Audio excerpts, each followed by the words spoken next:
When you understand the process behind what causes someone to develop NPD, you start to see why there is no cure, or why it's nearly impossible to cure. Let's take Bob as an example. Bob grew up in an abusive household with a narcissistic parent, which caused him lots of personal trauma. Throughout Bob's early years he would have suffered a lot of mental, physical abuse, and it was ingrained in his mentality that the world was an aggressive, hostile place. Bob felt helpless and lacking control for many years, and over time he developed very strong but unhealthy coping mechanism to survive in a perceived dangerous world and shield himself from potential threats. Bob decided he would never be abused or made to feel helpless or worthless ever again, even if it meant he would need to harm everyone close to him.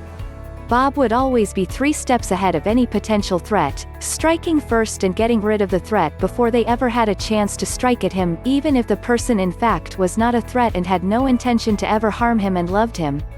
Bob decided he would rather feel nothing than risk feeling vulnerable, worthless, unloved.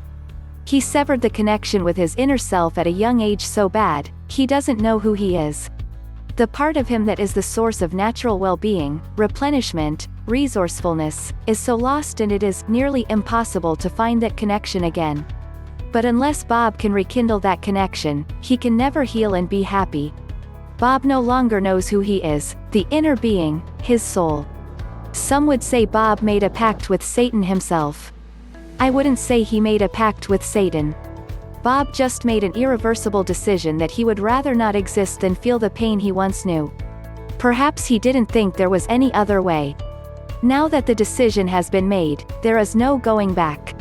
Because if Bob were to exist in any other way, he would immediately associate that with great danger and his demise. So Bob asked his conscience long ago, and with very deliberate intent, to take the only key which could potentially revert that decision, and to hide it so well not even Bob himself can find it.